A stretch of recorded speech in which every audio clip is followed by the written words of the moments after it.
We're live. It says live. We're back. Welcome, everyone.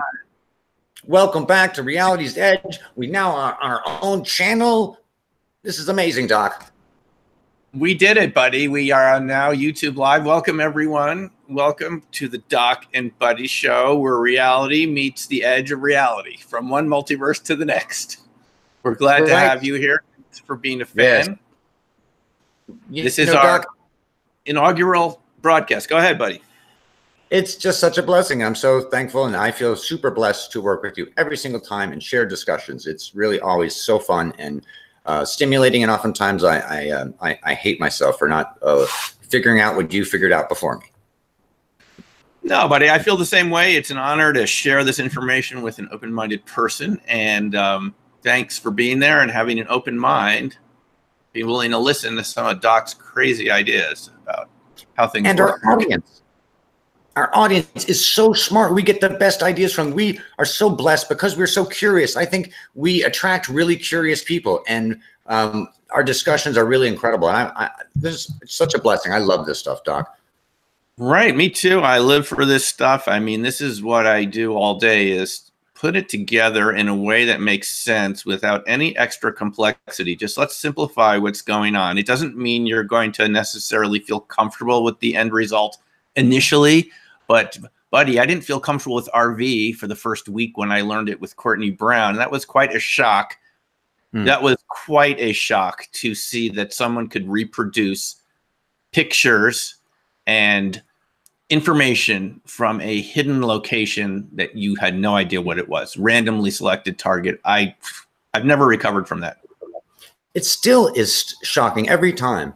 You know, every time I do an accurate reading, I have a sense of joy and wonder, and almost like it's not about me, it's about the structure of the universe that allows this, and the surprise in discovering that. You know, it's wonderful. No, that's absolutely true. And that's the way I feel about it too. It displaces your ego. Wonderful point. The ego doesn't always want to be displaced. In our daily lives from day to day, we're focused on survival and making a living and taking care of friends and family and all the things we do every day and taking care of ourselves. And that's ego oriented. You need the ego to do these things. You wouldn't last here for 5 minutes without an ego, right? You'd get run over by a car out there. You need that. But at the same time, the real magic of RV is it shows you there's something else going on in addition to your ego mind.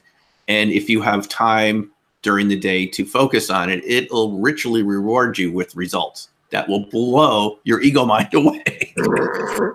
And, you know, for me too, it does that. It does so many things. It also reminds me of several things that are very deeply meaningful to me. One is that if you can go to a different time and space, literally, and see something, a different time and space, and even touch it, change it, like people do with random number generators, all the different, types of experiments. But even if you can just see it, if you're there during that moment, when your body dies, you're not dead. You are touching everything. You're part of everything. And when your lump is gone from this world, you're just a little more everywhere else.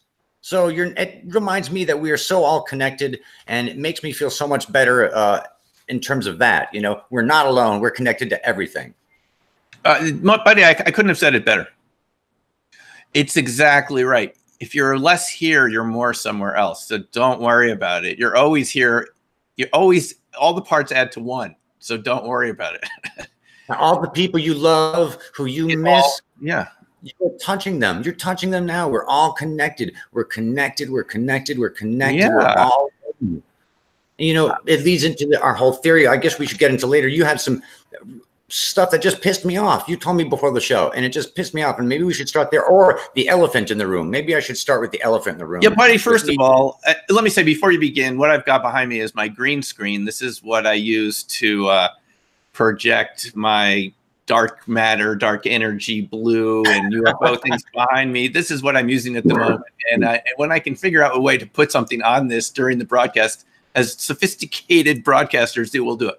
Anyway, that's what this is. Buddy, go ahead. What has been, you deleted, did you delete or just make private all your videos? Because they were gone and there was some panic in the community that something had happened to you. So can you explain for everyone what's going on in a way that we can understand? Yeah. First of all, to all the subscribers and fans of the channel, and people have supported and loved us from the very beginning, I just want to say thank you. We love you. And this is a wonderful time for us in so many different ways. I can't say everything right now because of the nature of it. And you guys hopefully will understand after the fact. Something really great is going on, something wonderful, a validation of all the work we've been working on, a validation of the stuff that I've been working with, blessed enough to work with Dr. Hine, and something really special has happened already. And that in and of itself is incredible and great, and it's a validation of all the stuff we talk about. And I pray that, you know, the future will allow all of it to come out. I'm certain some of it will. But there's something going on that we want to do. And you know how sometimes when you want to do good, there's always people who like to meddle or screw it up. And with the delicacy of the stuff that we deal with on reality's edge, you don't want any interference or any of that stuff. So essentially, the reason why I had to pull down everything is there's some stuff in different places there that might just inhibit this special thing we're trying to do. And I can't explain all the details now. I hope that everyone will understand and forgive me afterwards. We're still giving out all of our resources. Artsy and Super Sleuth are still working with everybody. We're still doing our healing circles. We're still doing all of our stuff. It's just there's some videos that might tilt the hand a little bit to what's going on, and we don't want that, even if it saves us 5 seconds. You know, all my stuff's out there. Everyone knows about me, but if it causes someone to work an extra little hard, then that's fine. That's fine. But in the coming weeks, I won't be around as much. There'll be less videos. It'll be for a short period of time. I'd love everyone to keep us in their thoughts and prayers. You can reach through Doc. Doc will know what's going on with me. He'll be like the,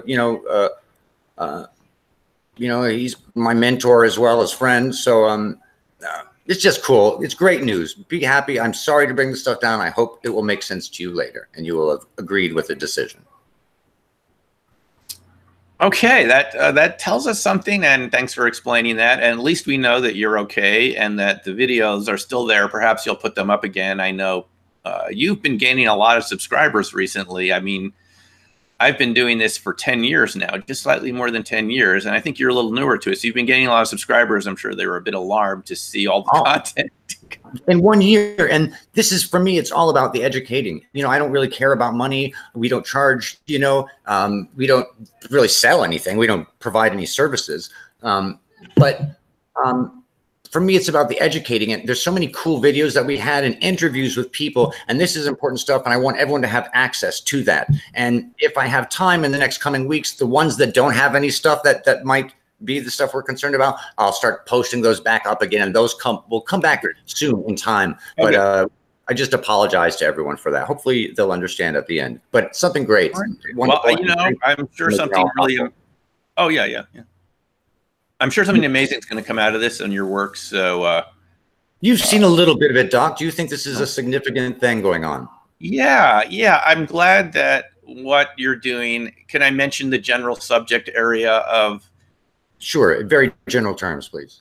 You know, the general area of resonant viewing and experiments and testing. I'm just glad to see that the research is continuing, because it's stagnated for a while. It's just been basically the few people doing the studies, and it takes a lot of resources and energy to do this, to do it so that it's scientifically sound. So I'm glad that it's being worked on and that we have new results to talk about, and hopefully in the future we'll be able to share, you'll be able to share some of what you've been working with.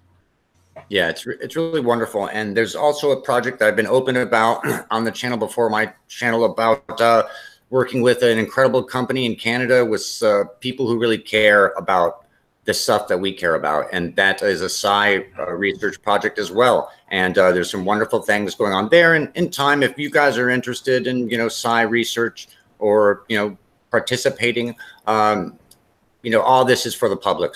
I wouldn't be involved if this wasn't to be completely disseminated. So that's my hope. I'm in this for the education process. So. Yeah, and you care about it, and our listeners care about it, our viewers here, and when you care, you share. Yep. And that's the point, as we care about this. We live in a world that is so cold and mechanized and full of abstract corporate entities that don't care. And we all know what that feels like every day. But it depersonalizes everything. And what I love about RV and all these subjects associated with RV, other topics, precognition and dream RV and PK and all the other spooky phenomena associated with it, quote unquote spooky, is it matters, and it's something that's close to you, and it restores our connection back to our environment that seems to be an anathema to the mechanistic system we live in. It doesn't want you to care, it just wants you to transact. Well, there's more than transaction, there's interaction. And we have to get back to be an interactive species with each other, with our environment, to interact and to transcend, not just to transact. Transaction is not enough for a human or any animal to feel like it's enough to make life feel worth it. And that's the sort of economy we live in. It's transactional and it works, but it doesn't make us feel fulfilled. That's what RV does for me, and I think for a lot of other people. It shows you there's something beyond the economy, beyond society, and beyond government that is eternal and permanent, and it's part of you because you're a member of the universe, and nobody can charge you for that. It's like a license to be a cosmic citizen. It's so weird because, like, as a child, there's, you see an infant struggling for understanding all this stuff around them. It's like, no wonder infant cries. And over time, you start to build senses of, I understand this physical structure. It's okay. It's okay. It's okay. And you build up this illusion around you that everyone else with you shares. But the reality is, maybe it really is what the baby sees. Maybe it really is. And we've just constructed this because RV teaches me a few things. One is our senses are incredibly weak. They've only been evolved for the practical purposes of what we normally do day to day. And thus there are things outside of our senses that are part of the universe and that we're all definitely connected. But it says two great things to me too. One is first faith. You have to have faith. You have to have faith in your first gestalt, no matter how weird it is. No matter how freaking weird it is, you put it down. You go with the gestalt, what comes from the subconscious. There's a faith. Then there's also, for me too, that there's no such thing as impossible. It's like the belief in the possible. I can do this. And you have to say that to yourself before you have a successful viewing at some point. You know what I mean? And so that faith too, it's just so many things about RV that are meaningful to me. Yeah, it throws everything up in the air in such a good way, and it destabilizes the walls that need to be destabilized, the barriers to ourselves. It helps you rediscover some aspect of yourself that you haven't been aware of since you were an infant, like you're saying. It reminds you there's something that transcends all the authority figures in your life, everything. It's something very deep and permanent. I guess what Russell Targ calls the non-local mind and non-local awareness, whatever you want to call it, whether you want to look at it from a Buddhist point of view or just sort of any sort of scientific point of view or a religious point of view, it doesn't really matter. It's just that there's something beyond what we've been taught. And to me, that's really exciting. And this is why nobody talks about it, because no institutions gain from you doing this. It doesn't get you addicted to anything. It doesn't get you spend money on it, or it's free. It's part of life. It's refreshing to find something like that as an adult, I can say, after decades of being in institutions and things, and you see there's something beyond it they can't touch. They can't touch it. And it's reassuring. It makes you have faith in the universe, that the universe makes sense. The universe makes sense. Absolutely. You're given a blank piece of paper, and somehow you miraculously come up with something that could be very far away or just in the next room, and it just was there. It's amazing. It seems like to me such a great equalizer. It's like this transparency where, you can reach a certain level of technology and all that, as a government or as a private corporation, and you think you master everybody in your technology. Well, you know what? Everyone can see through everything. There's a transparency that's a great leveler. And if, people were all connected, if society was a hive, even though we were individuals, but we could read each other's minds, if everyone was super RV and super psychic, we would be a better society. We would be, I think we wouldn't when we started to have those negative thoughts that we allow to build and build and build and create negative habits and destructive habits and sociological habits, like I'm going to go shoot up my school. When that first thought started, maybe someone would have said, hey, brother, what's going on? Why do you feel that way? What's going on in your heart? I care about you, And it's weird. This whole thing is like everything's a mirror. I believe that love is a mirror and you're allowed to see yourself through the person who loves you. Yeah. And this whole thing is that, I like that, buddy, because I'm not that far from where the Columbine shootings happened. When was it? 20 years ago or something? Those kids that shot up their school. And I ran into one of their friends in Hollywood once when I was visiting a friend there who worked as a screenwriter. And this was a guy that worked with them in the theater department, those two kids. Wow. He graduated early, so he wasn't there when the massacre happened. But the point was, he said both of the kids, both of them were people he worked with and knew in the theater department, and nobody had any idea that this was going on in their minds. Because, see, people like that resonate together. They form a bond in their own little microverse, and everyone else is the outsider and dehumanized. And if you can just talk to them and find out what's going on, sometimes I would imagine you can connect and let some of those feelings out. But they had parents who were very distant from them. There was no one for them to share this with. And anyway, very destructive results. So I agree with you on that. You don't want to kill when you're loved, No. So much of this stuff comes from, one bad creates another bad, one good, every action and it just seems like a sand grain at the top of a sandhill. You do one good action and it can spread to so much good actions, and the same thing with bad. You know what I mean? And it's amazing. We've really gone some cool place in this conversation already. And it brings me to a place of, you have to understand reality. You have to have a real, there's reality and then there's the edge. You know what I mean? Yeah. And you read to me something before we started, and it pissed me off because there was someone who was totally out of touch with reality. Like those kids, someone who hasn't been educated, hasn't had someone say, hey, are you okay? This guy needs some help. Would you fill the gang in on this thing? Yeah. And before I do that, I want to take a brief commercial announcement for my RV class that's coming up in April. I'm just going to say, I'm not going to sell this to you, but if you want to come work with me and my group on April 19th through 21st in Boulder, go to my blog, New Crystal Mind, and there's information how to sign up for the class. And we have a discount for another month if you sign up. So for any of you that want to learn this, I just want to make you aware that you can come to Boulder in April 19th through 21st, and we will work on 3-day class, CRV system, just the straight CRV system. Not said about it. I just want to say really quickly, that I've learned a lot from watching your videos. I've learned a lot from your theory, and I've seen a lot of different teachers and their stuff like that. And I just think that it's a real privilege for someone to attend one of your classes. And whatever, people make up their own minds, do their own thing, but it's fun, buddy. I'll have to say it's fun to do it in a group, and I enjoy it as much as anyone else to see people get results. Total beginners within a day or two get amazing results. When people get blown away, I just love it by their own actions. When you exceed your abilities, what you think are your abilities, to me, that's a magical moment. And I live for that. I love seeing people just, how did I draw that? Where did, we don't know. It's amazing every time. Yeah. So, buddy, what I was telling you before was this new article that I just read on medium.com, that online news site. There's often good stuff on there that I read, but this was another one of those nasty negativist UFO reports, as Stanton Friedman calls it, nasty negativists. But he went further. America's enduring obsession with UFOs, how the media keeps extraterrestrial infatuation top of mind. I haven't had a chance to go through this article in detail. I just skimmed it.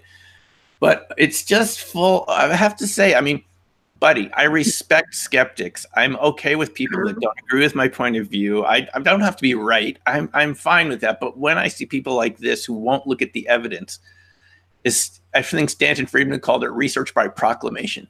Basically, I'm going to say that there are no ETs. And so obviously anyone who believes in this stuff is a kook. It was the same reaction I saw to the Citizen hearing, a very well presented 5-day event at the National Press Club in 2013. In the Washington Post, And the New York Times had very lukewarm or ridiculing, sardonic, sarcastic pieces. And here's another one all about To the Stars Academy, and mentioned people that we know and respect, like Hal Puthoff and Luis Elizondo.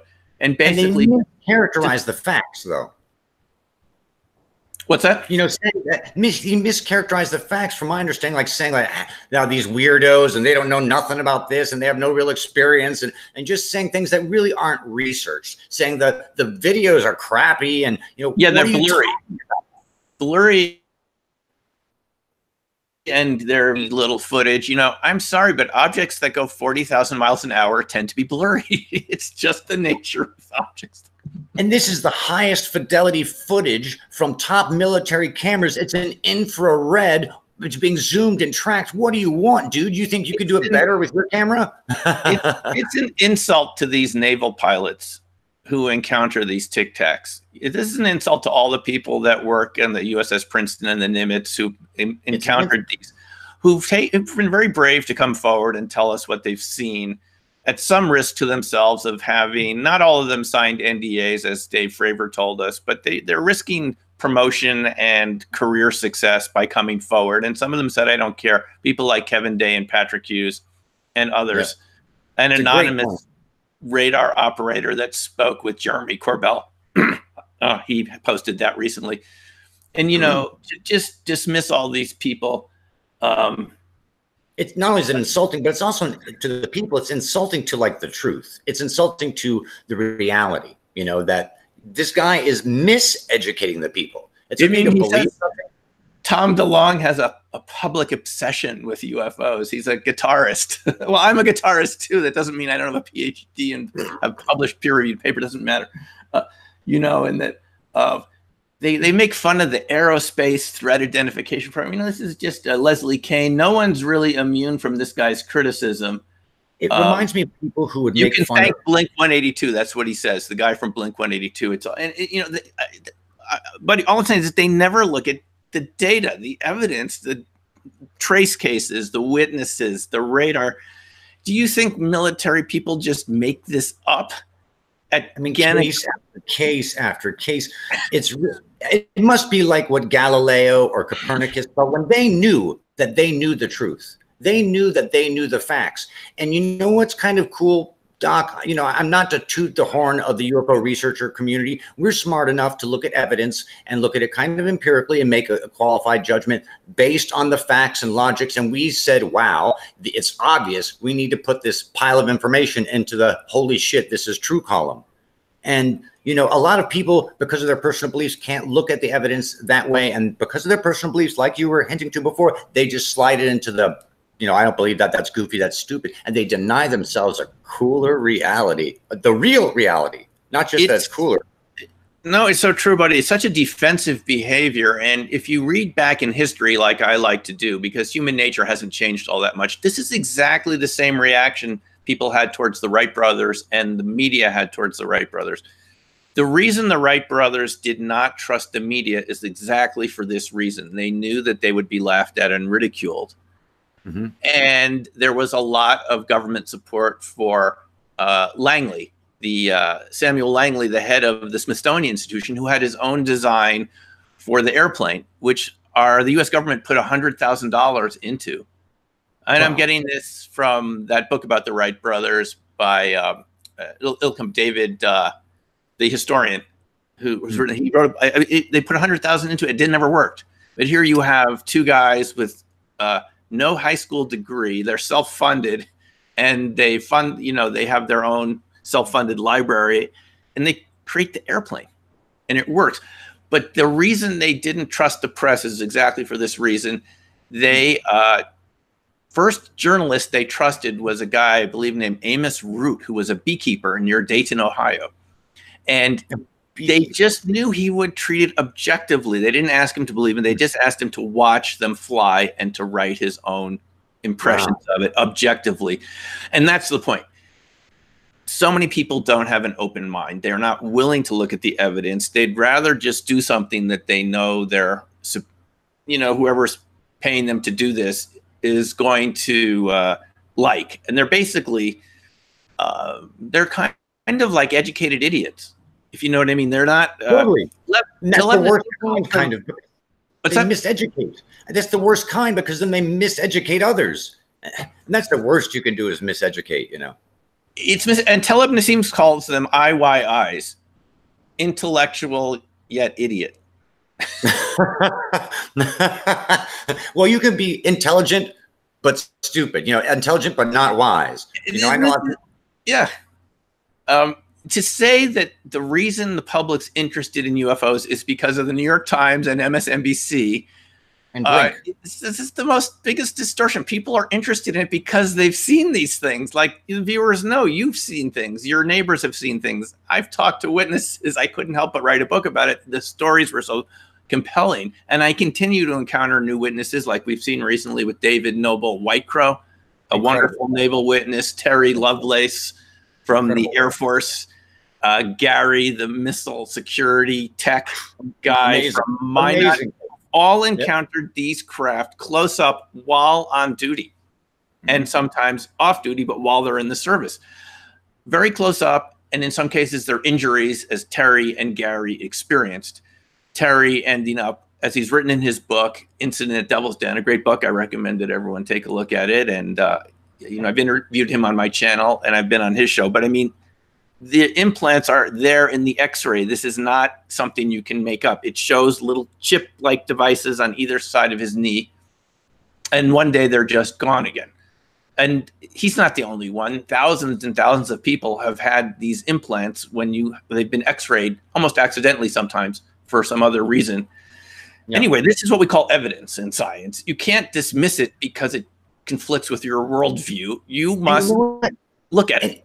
And even if it's wrong, there's something going on there. And I think the problem is people think exculpatory evidence is not good evidence. There's no failure in experimenting to find the truth, you know? And let's say that you explore every single implant, and they all could have a terrestrial origin, or they could be micrometeorites that somehow blasted through the atmosphere and everything and plunk, got you in the leg and you didn't even fucking know it, you know, and it has a little bit of, you know, space. Who knows? But maybe we'll learn something new. And on the odd chance that something statistically remote is going on, we should learn that. And, you know, this phenomena is so important on so many levels. I mean, existentially, you have to be a freaking idiot to not care about, to be like, I don't, you know, you're stupid for looking up in the sky for life when, you know, you got to make money here.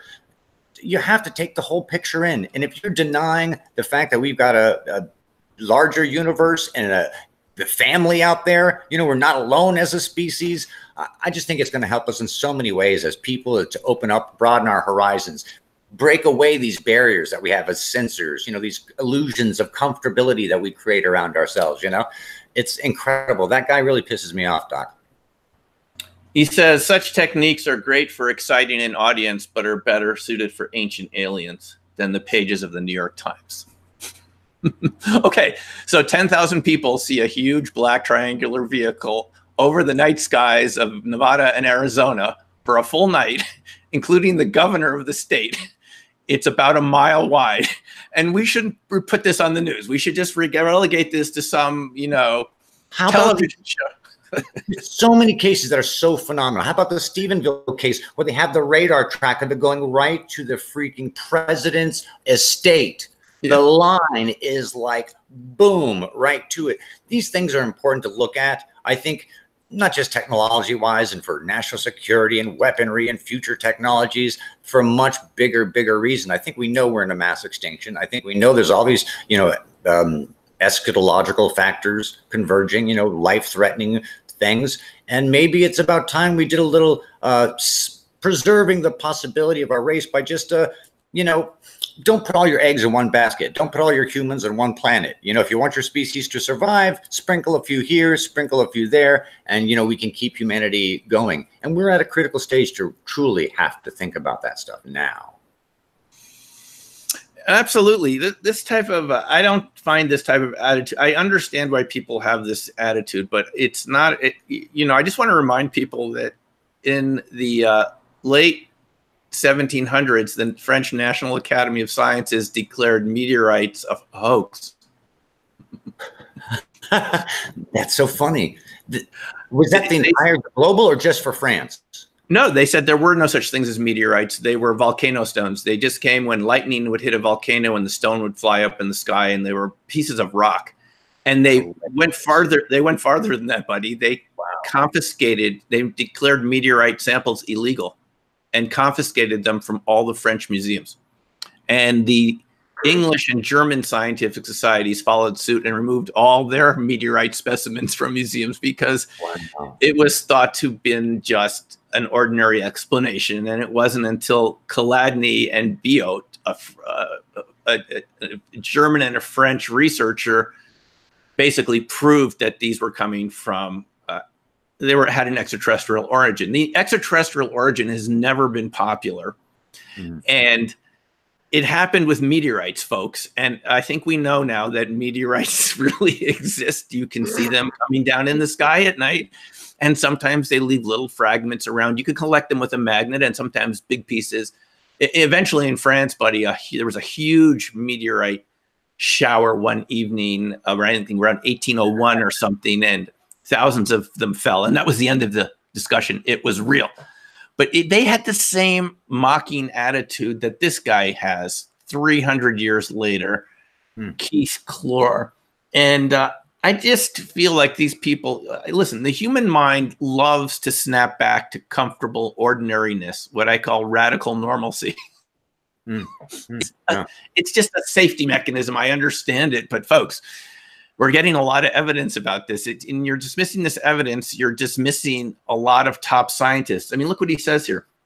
Scientific American was deeply skeptical about those metal chunks being stored in the Bigelow warehouse. Well, I visited the Bigelow warehouse, and the security guard on the bus, when I asked him about the metal chunks, all he would say is, you know, there are rooms here that even I'm not allowed to go into. So... and another person there told me, who was in the group, they had personally seen the room of extraterrestrial materials.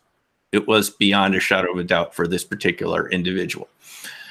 Not to mention other people I've talked to, some of whom are in Black Swan Ghosts, aerospace engineers, people that have worked for JPL, and other people who have not wanted to come forward yet, who've told me beyond a shadow of a doubt that these materials are at least 1,000 years ahead of our materials on Earth. There's just no way we can make stuff like that because they know about it because they work in these classified programs. Wow. Unless there's a breakaway civilization. That's another radical possibility here. Another civilization on Earth that's doing this. Maybe that's true. But there's no ordinary explanation for this. What happens to people like this, buddy, increasingly to dismiss the evidence is to dismiss a lot of credible people.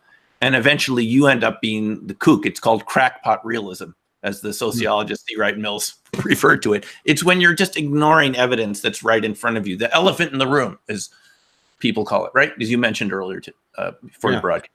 Discrimination is so tough, Doc. You know, there's so many people, and it's not just a talent or just a genetic gift. You know, discrimination is built on practical tools of examining evidence. And, you know, evidence is not anecdote. You know, in ufology and in a lot of different things, they take anecdote as evidence. Someone will say, I'm in a Mars and back program. And another guy will be like, I'm in a Mars and back program too. I validate your story. He's like, I validate your story. And it becomes two people self-validating an anecdote. And then it gets entered into, quote unquote, the realms of evidence. And that is not evidence. That is anecdote. And there are situations that I don't know about. I'm not sure about. You know, I haven't done the investigations on Dulce. I don't know if there's really a base there or not. I'm not going to say there is or there isn't.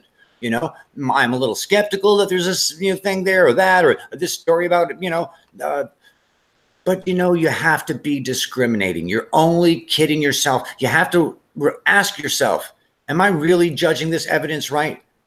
And you have to realize there are assholes out there. Most assholes don't realize they're assholes. They think I'm okay. You know, so when I do things, I try to ask myself, am I an asshole and not know it? You know, am I being stupid, denying myself a reality? Have I built an illusion?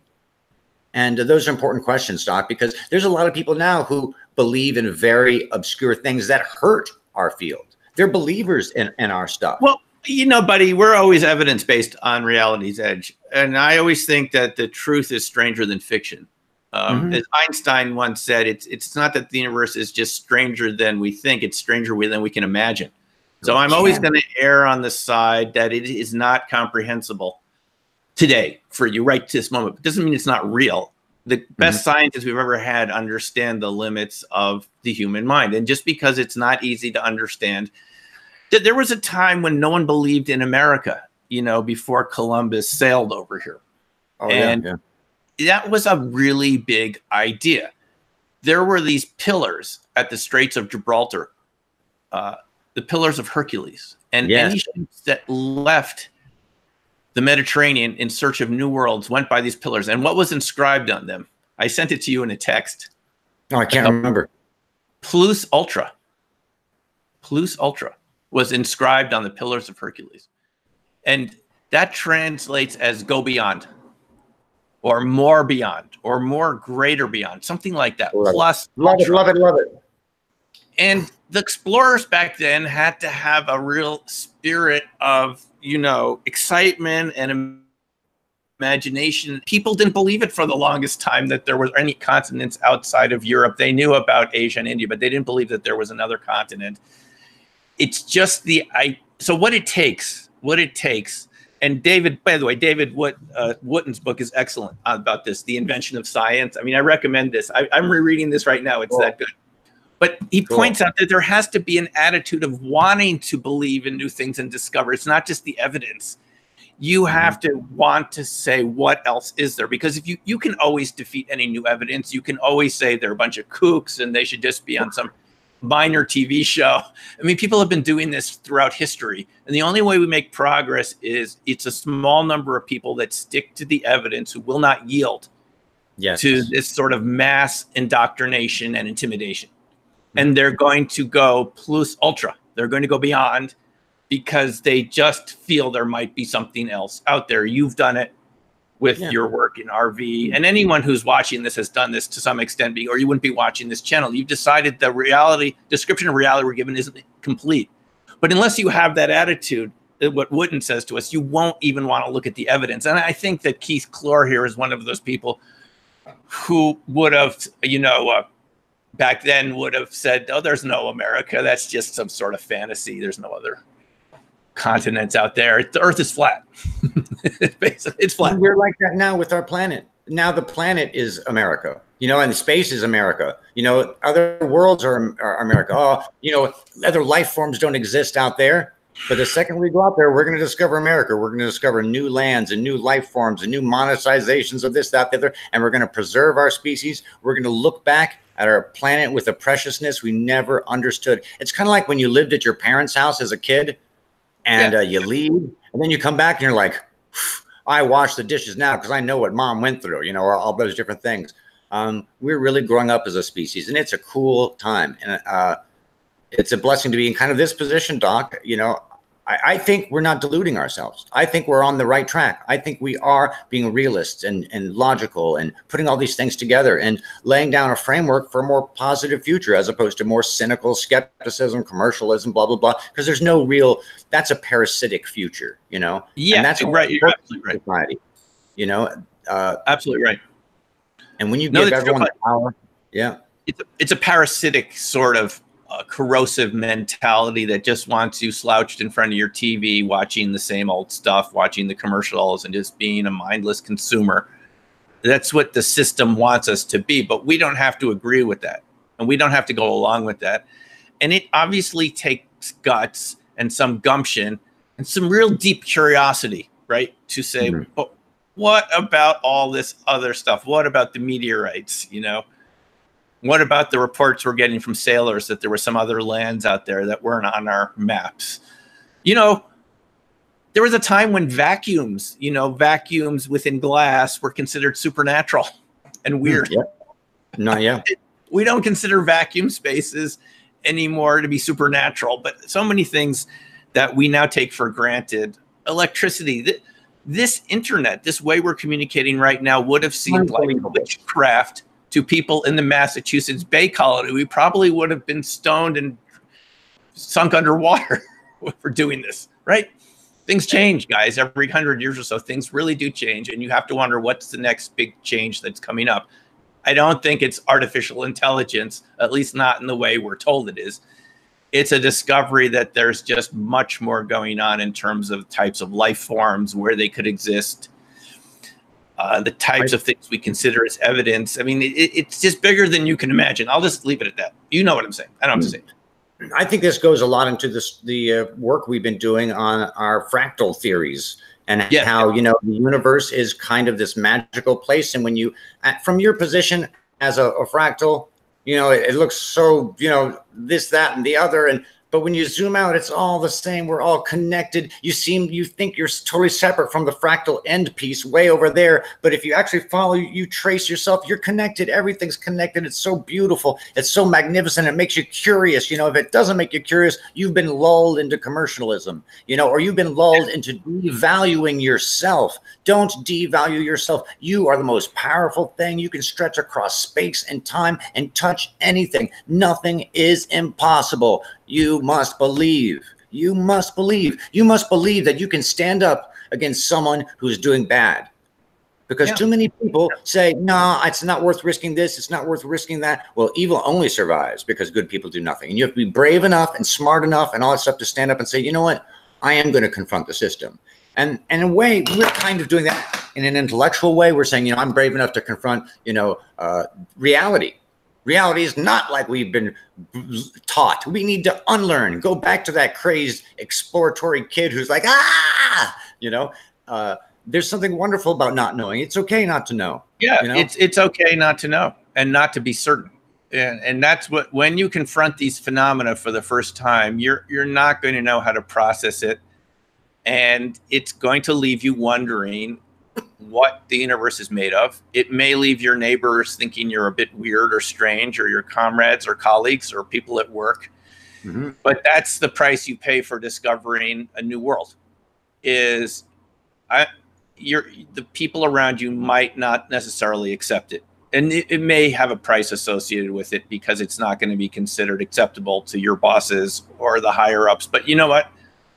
In the end, you know, the universe wasn't designed for them.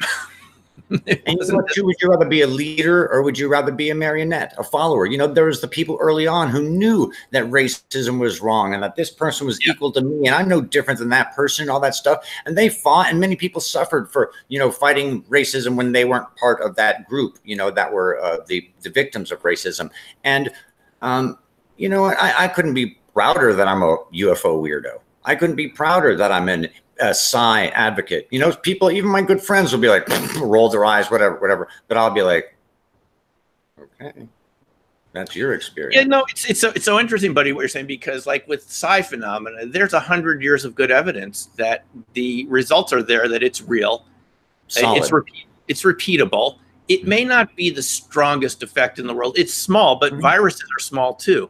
And when you average it out, it's small, with lots of people and lots of samples, but it's highly statistically significant and on the orders of trillions to one that we're not getting these results by accident randomly. Trillions to one. Statistical significance is something we use in statistics to be confident that the result we're getting is not just an accident, because when you flip coins, once in a while they'll end up 100 heads, once in a million years.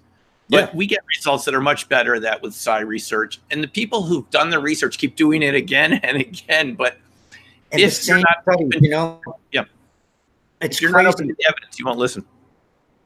And it's the same thing like with the UFO phenomena. You can say, oh, it doesn't exist, but you haven't done the research. You know, I constantly discover new studies that have been done, amazing studies that have been done into this aspect or that aspect, proving it this way, that way into the past. They did 100 years of dice studies, literally like 80 years of categorized, cataloged, peer-reviewed dice studies. And they all say the same thing, you know. So it's just stark evidence that we live in a much more magical, wonderful world. You've been tricked. You've been tricked into believing your world is flat and stale and two-dimensional, and you got to drudge to work to see something. You can't go anywhere and do anything. You have got no power. You got no control over your world. The government's the this and the that. Well, you know what? You are a slice of the universe. You are just as powerful as anyone. The power that you are is limited by your own decision, your own belief. And if you don't care and you don't want power, You have that too. Whatever you want. You know, this is such a cool life. I'm blessed. You know, I just feel so blessed. And lately, things have been going well. You know, when things are going bad, you're depressed. It's terrible. And there's that. You search for the positive things. You know they're still there. But, you know, I think I wouldn't trade this inquisitive nature and this zest for the truth and this combination of skepticism for anything. And these ET experiences we have, Doc, these RV experiences we have are so amazing. They're so reality shattering. They're exciting. This stuff is exciting. I don't understand how other people don't go nuts over this stuff. That is the most important thing. You know, to me, it just seems so fundamental. Like this should be what everyone is studying, you know, the most important thing. No, it's a very good point. I'm the same way, buddy. I wouldn't trade this for anything. It's so exciting to know. You may wake up on a day where new evidence is presented. You don't know where it's going to come from. It could be in something you read, your science magazines like I like to read. You're going to find something that's a clue and takes you one step farther down the path to where you need to be going. And that's what makes it so amazing. Every day is like, what evidence are we going to find today that supports one of these phenomena? And if it doesn't turn out to be what you thought it was, that's fine too. But so far, it's going in that direction of more evidence on a daily basis. Obviously, for those of us who have been interested in UFOs, that took a huge turn a year ago with the December 17th New York Times article. And witnesses have come forward. By the way, folks, I'll be at the UFO MegaCon in March in Laughlin, Nevada, speaking about the UFO kind of RV connection. It looks looking like a very good conference. Come there if you want to hang out. And I just want to mention, buddy, I did start a new little video series about fractals. You brought this up a few minutes ago on my Fractal Friend channel. That's actually my channel, Fractal Friend, or you can just find it under my name. You guys know where I am on YouTube. But a lot of people, you know, I realized I need to break it down, this idea I have. And I'm not saying this is right, but this is the way I'm thinking about things right now for those that are interested about why the loss of fractal complexity is leading to more paranormal phenomena. And I won't go through it here now, but I'm breaking it down video by video. What are fractals? What is fractal flattening? You know, reduction in complexity. We know what that is like. How does that affect our world right here in terms of creating surprises when you flatten things and control things too much?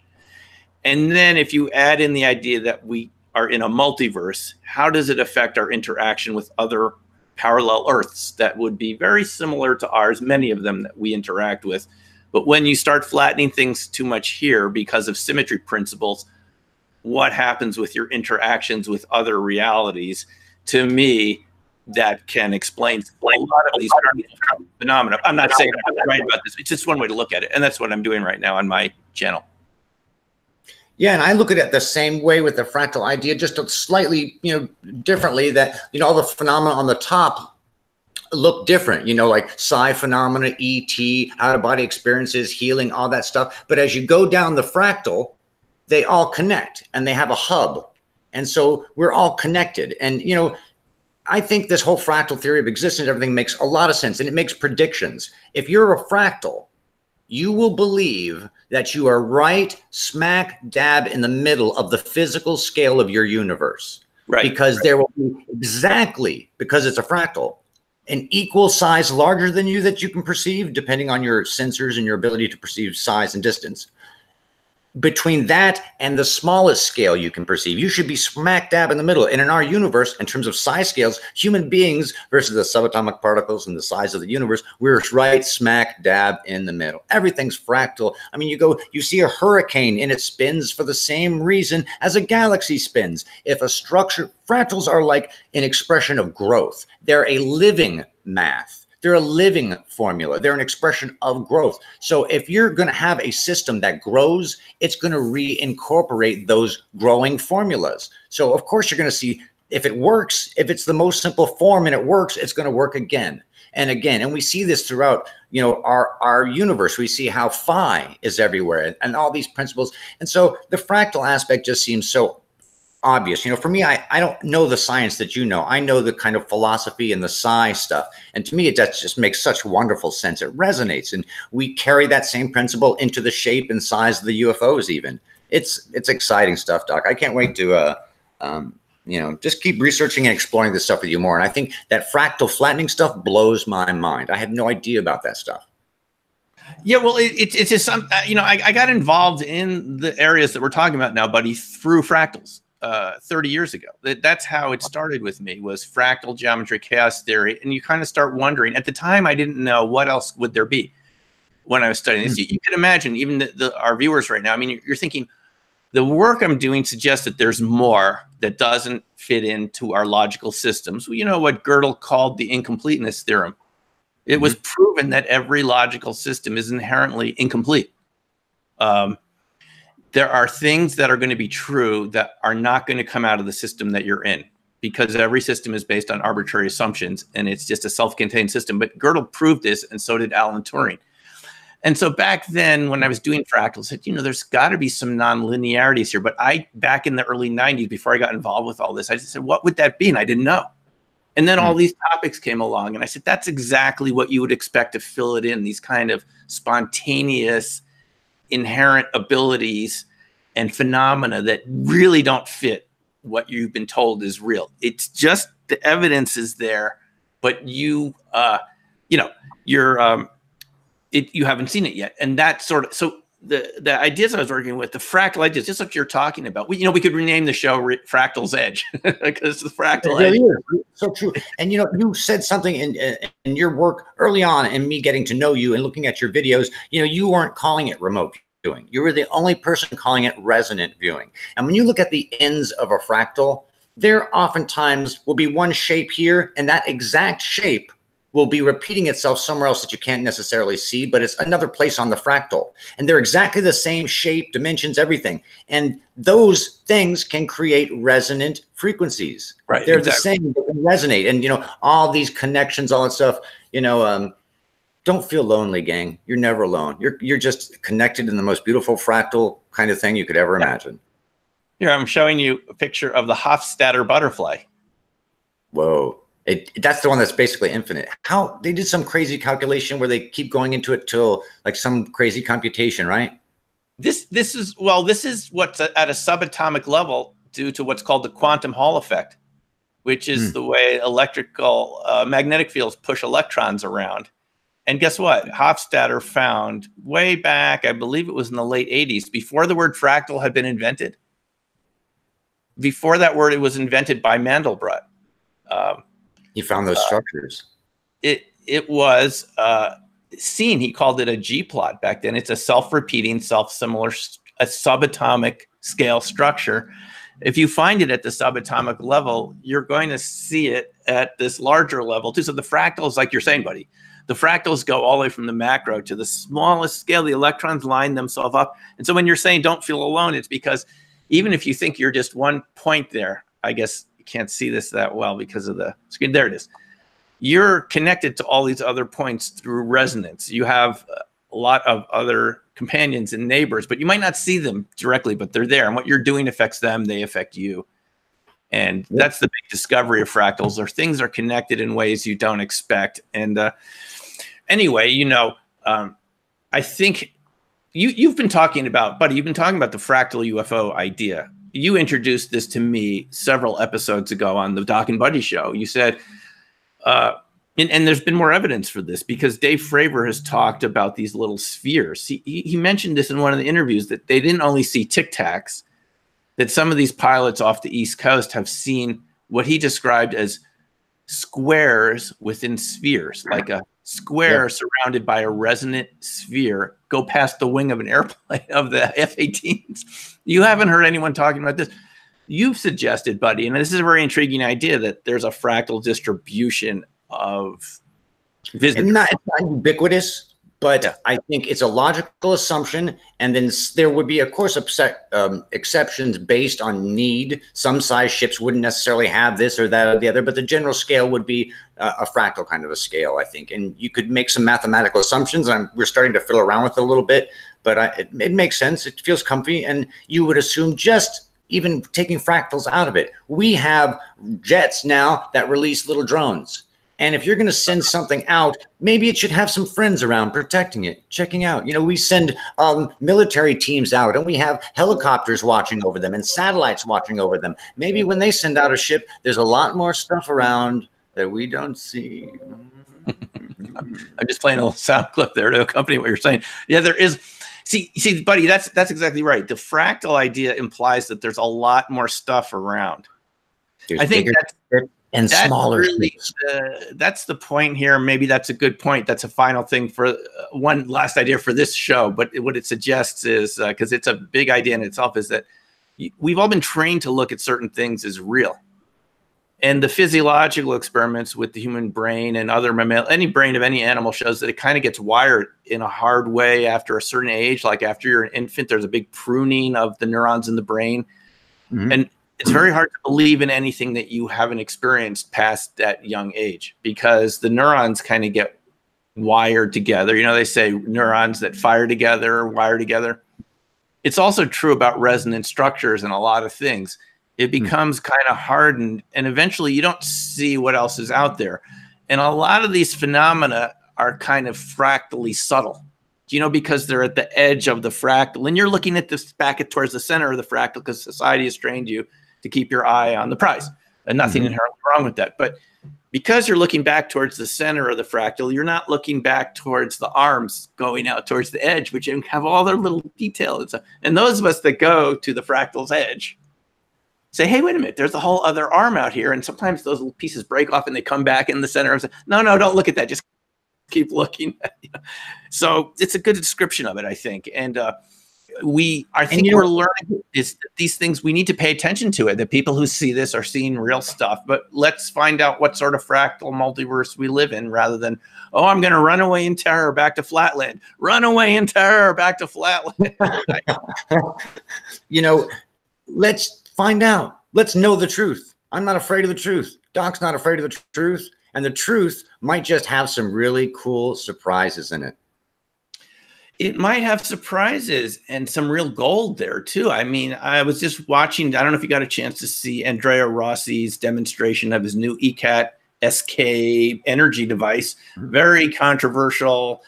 I've read all sorts of things about it. I'm convinced it's real because when Frank Eklund of ecatworld.com interviewed him after the presentation, he said, does it have anything to do with resonance?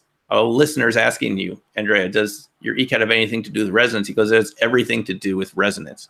Does that sound like someone who doesn't know what they're talking about? That sounds like someone who has a real device to me. And it's actually for sale. They are going to install it in businesses and you only pay for the heat. But I'm not trying to sell you on the ECAT. I'm just saying there could be other energy devices. It's something Stephen Greer has been banging into our heads for 20 years now. We can get past the combustion engine, all the pollution. They're working on a bunch of these different things right now, Doc. There's a lot of different companies and they're working on all sorts of different new systems. They'll take time to integrate into society, and some will be ridiculed at the beginning because there's much more powerful companies that are selling energy, and they've got a lot of money to lose if new technologies emerge. You know, it's easy to get sucked into conspiracies here, but just keep a discriminating eye at this stuff, gang. We're at a magical time. It's a transformative time. So believe, you know, believe. Yeah, I don't blame people for wanting to get the data and the evidence on these. Certainly before you sink any money into something, you want to make sure it really works. Yeah.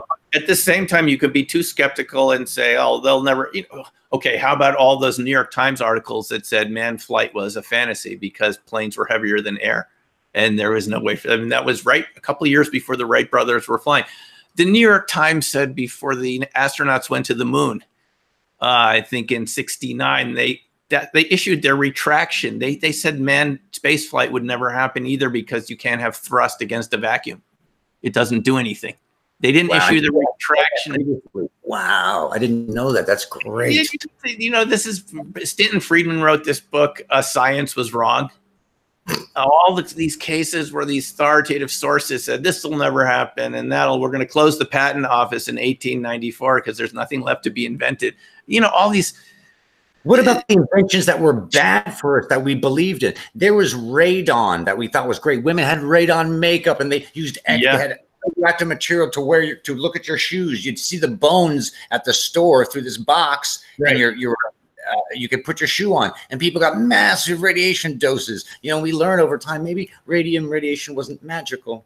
So maybe things you're clinging on to are even unhealthy, like commercialism. Hello, yeah, like GMO acupuncture and fluoride and all these other witchcraft procedures, which have very little evidence of benefit and lots of potential risk of harm.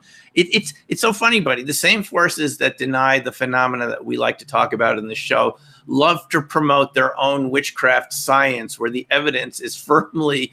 You're not fat. You're not ugly. Your hair having sass and energized doesn't matter. Your skin doesn't fucking matter. Your teeth maybe does matter, but all those stupid things, they don't matter. They should have commercials about be good to someone. Your character matters because you'll move through society and people will trust you more and you'll get greater responsibility and more success. But your hair is not invigorated. I don't know, Doc. Maybe I'm just an ugly guy who doesn't care about it. We're brainwashed into this. Buddy, I remember as a kid growing up in Westchester, New York, running behind the DDT truck. The DDT spray. Unbelievable. For the gypsy, totally safe. And it would spray those trees and they'd be dripping DDT from them. We'd be out there, and now we know it's carcinogenic, just like a lot of other wonderful chemicals that have been added to our daily lives, things like BPA. I remember reading the BPA organization website. There it said there have been hundreds of studies and nothing has ever found BPA to be harmful. Well, it's now, that was just 10 years ago. It's clearly accepted that BPA is an estrogen. Cigarettes are recommended by your doctor. Remember that? Cigarettes were recommended. You know, they tell women that they're ugly, they're fat, they hate themselves. There's so many young women today. You need to smoke. You need to smoke. Yeah. You need to smoke because it reduces tooth decay. They said that. 14,000 dentists signed a petition saying that Lucky Strike cigarettes prevented cavities in the 1950s. 14,000. This is witchcraft science. We're not the ones that are engaged in the paranormal. Paranormal is believing that smoking is good for you. For God's sake. You said something to me the other day about how you met Ingo Swann on the steps. And this is such a great way to end this episode and tie up all this together. Yeah. You walked up to him and will you tell us that story? Yeah, well, Ingo and I had been meaning to get together, and I called him, and we used to play this game looking for his house. We'd ride around the village, my girlfriend and I, and we'd find him using RV, and we got we didn't know where he lived. We said, we'll find him just by using ARV and all these, we'll use our own subtle sensing systems. We got within 1 block of his house. Wow. On 4th and Bowery. He's not there anymore, so I can give the address away. I think it might have been sold, but we were so close. We felt he's got to be right here. Well, I ended up getting in touch with him. Someone said, Simeon, he's getting old. You don't have forever. Just call him up. So we got together. And I went up and I had talked to Ingo at conferences. I had photos with him and I'd asked him questions and stuff, but he didn't know me personally. But I came over. So we're sitting there, and because there wasn't really anything to immediately talk about, I had to break the ice and say something stupid. So I figured I'm just going to say something like a novice would say, like, we've all had our share of weird experiences, Ingo, haven't we? I'm saying this to Ingo Swann. I knew he was going to react to that. His, insane. Yeah. Amazing. He could have thrown me out. He turned in the sternest way, buddy. He turned and said, they're not weird experiences. I said, that's right, Ingo. They're normal. He goes, that's right. They're normal. He goes, that out there on the street pointing to Bowery, that's abnormal. The stuff we're talking about is I got nothing else to say. I'll let Ingo say it. That's it. He considered this reality box we live in of normalcy to be abnormal. And I think it's a good place, like you're saying, to end the show today, because it's actually the opposite. All these experiences are innate. The universe built them into you. And yet we live in a social system that makes fun of them, that denigrates you for having these experiences, that threatens your job security, and causes people to ridicule and laugh at you. And if you've survived this long to be watching this show and participating with us, congratulations to all of us for having made it this far against a lot of social resistance and rigidity that has encouraged us to change paths and just stick with the program. And we didn't stick with the program. We found a better program. We found the program squared, where the real stuff is the real value of non-polluting energy and innate psychic abilities and visitors from other dimensions and other planets. Who wouldn't want that? Why would you want to take some boring old conformist reality when you could have visitors from other realities and find out what they know, and we can talk and have parties and have a good time? I'm sticking with the new reality, buddy. That's what I'm doing. I'm staying with reality's edge. I'm not going back to the port. It's weird out there. It's weird out there. Yeah. So anyway, buddy, thanks again for joining us. We look forward to future conversations with you when you get a break from your...